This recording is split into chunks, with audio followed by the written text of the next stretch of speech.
Hello guys! Magluluto po tayo ng tinola.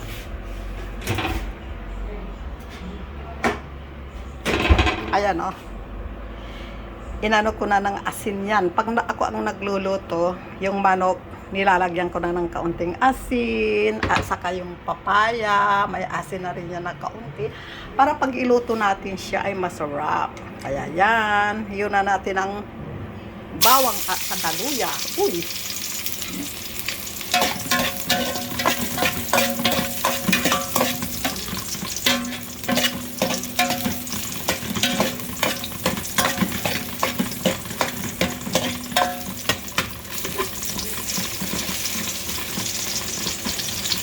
Yan mga guys.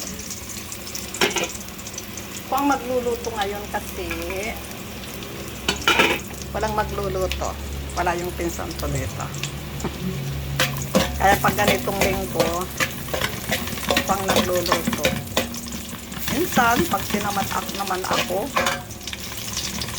yung mga apo ko, yung apo ko na lang ang nagluluto ng pagkain niya kasi marunong na rin siya.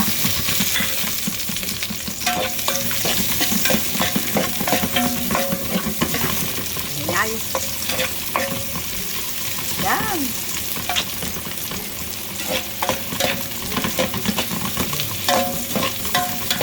Ang bango.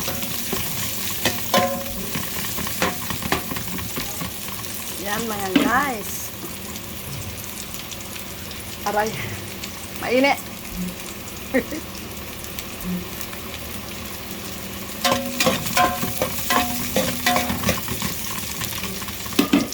Ihulog po natin ang manok.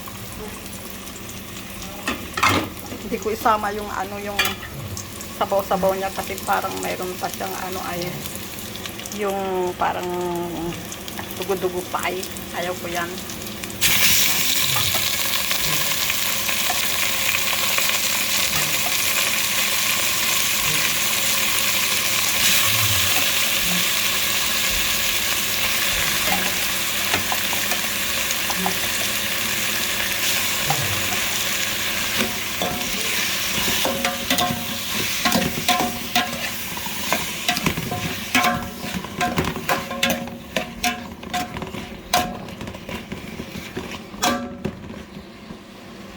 Ayan guys, sanglawin muna natin yung manok.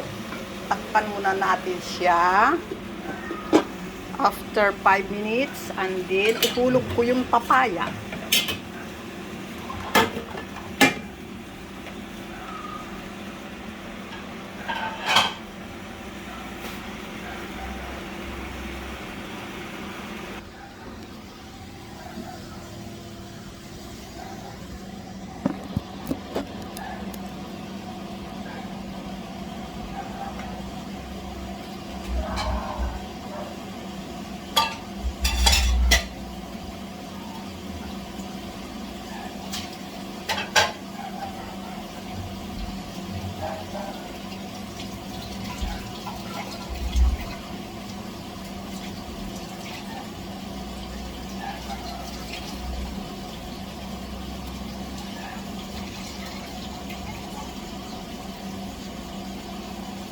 Itong sili na 4.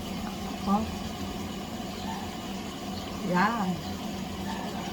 Isabay natin ihulog sa papaya.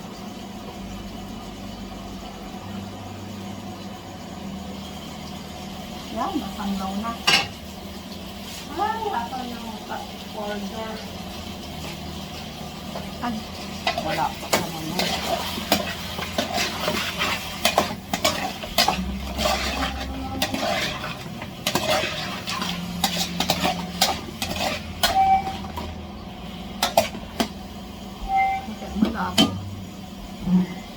Yan, ihulog na natin yung papaya mga guys.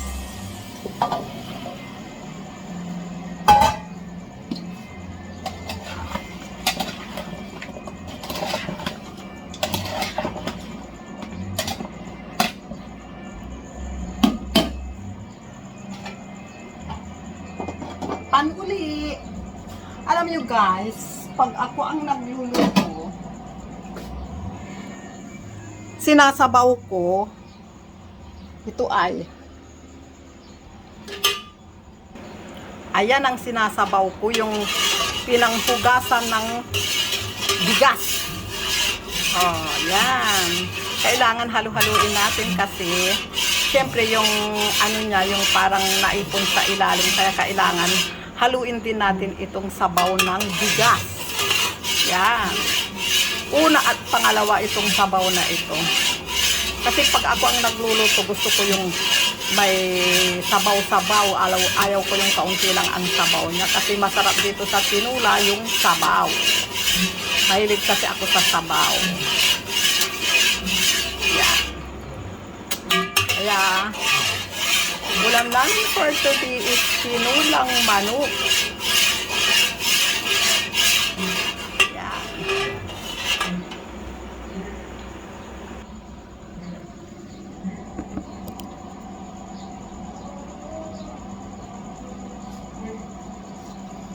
Ganito ang buhay sa probinsya. Yung yung papaya pala, hindi ko yun binili. Hiningi lang yun. Kagandahan lang dito sa probinsya kasi yung mga gulay na iba, pwede mong mahingi. Oo, yan. Kaya buhay probinsya, masaya na kahit hindi ka yung bang simple-simple lang ang buhay. Ano na yung kontento ka na kung ano yung binigay sa iyo ng Panginoon, yun ang tanggapin mo, di ba? Masaya ka na pag ganito lang ang pamumuhay. Ang napaka-importante yung wala kang sakit na maramdaman. Ang bango. Ang bango mga guys.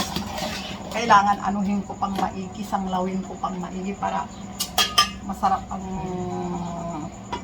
niya pag naluto, malasa. Ilalagay ko lang nasangkap yung kaunting bitchin.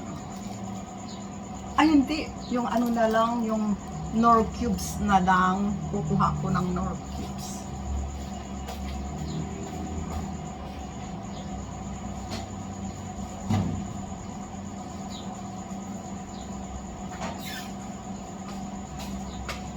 Mas masarap po itong Knorr cubes mga guys, na ilagay kasi yung maglagay ng bitchin. Ako naman pag nagluluto ako, kaunting bitchin lang. Pero yung magic sarap. Aywan ko, hindi ko yun, parang minamagic. Kaya ito na lang Knorr cubes.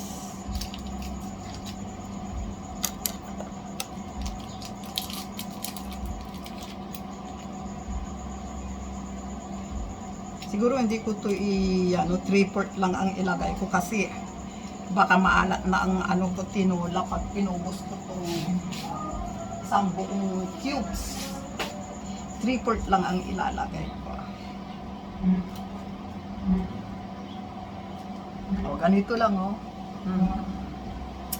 Ihuhulog ko na rin bago ko ihulog yung sabaw. Halo-haloin natin. Ayan, nasanglaw na siya mga guys. Kaya ihulog ko na yung sabaw na pinanghugasan ng bigas. Ayan guys, ihuhulog ko na ito dito.